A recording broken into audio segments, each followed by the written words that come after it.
Hey everybody, welcome to week 10 of TV history. This week we're going to do something a little different.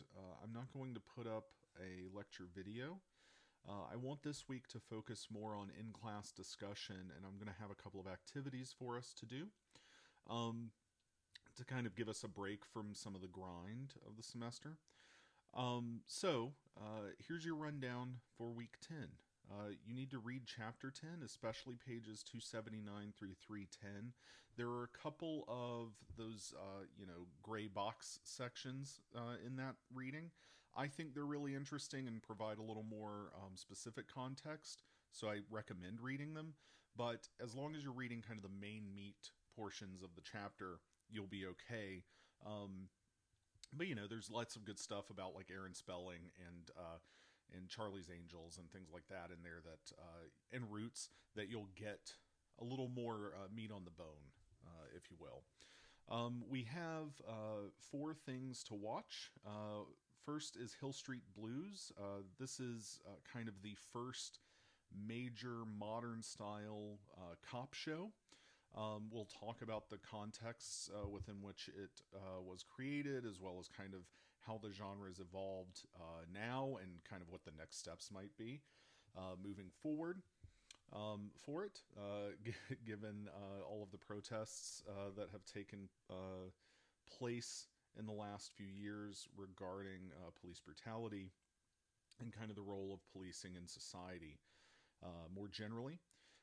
You have a 24-ish minute segment from ESPN Sports Center from 1984 covering the NFL playoffs.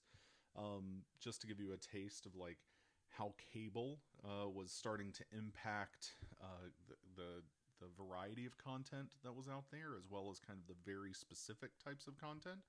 Of course, ESPN is something you're all familiar with, but maybe you don't watch it all the time. And SportsCenter was kind of this new thing, this news show that was going to be dedicated entirely to sports reporting.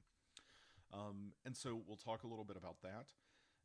We're going to watch actually in class the MTV stuff that I've assigned this week. So you don't have to watch that on your own. We will watch the first 15 minutes or so in class and then discuss in relation to ESPN and kind of the advent of cable and satellite programming in the 1980s, kind of what that means for the shape of television.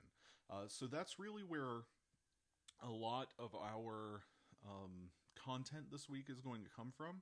And I'd like y'all to be participatory as much as possible. Y'all have been getting better and doing a great job at it, and I really appreciate it. So I'm going to have a couple of activities in class, at least one, where we'll do some breakout group sessions and reconvene after a brief discussion of stuff. And then you have a very short Simpsons short. It's the first Simpsons short to ever air on television from Tracy Ullman's show, which was a Fox comedy show, a late night comedy show, in which the Simpsons were born. Initially as kind of just shorts that would play during the show occasionally. And then, of course, getting its own series. And now it's like one of the longest running shows on television. We do have our Zoom session on Wednesday. And remember also that Wednesday, your voice thread assignment, somewhere around Wednesday, should be turned in. And then the last big thing you have this week are your over 50 interviews. Just a reminder, try to get 50 or older if possible. I know that some of you are, stuck at home with parents and maybe don't know anybody or whatever. That's fine. I also know that a lot of you are ESL students or, visiting Emory and taking classes to get your degree here in the U.S. And that's great and fine. You can talk about the stuff we've been talking about and what the experience of television was like in other countries, in different contexts. What was the exposure to American television? I've had students in this class all the time from China, Thailand, Czechoslovakia. I had a student in Romania a couple semesters ago. And what is interesting about these interviews is that, even if American TV is not the main thing people are watching, it's such a dominant worldwide thing. or does not play into certain aspects of their TV knowledge at all, in the case of like pre 1980s China, um, that they have very distinct and interesting memories about American television. So, as you're writing your interviews, just think about what those relations might be as you're writing them up, and don't feel the need like you have to talk just about American TV.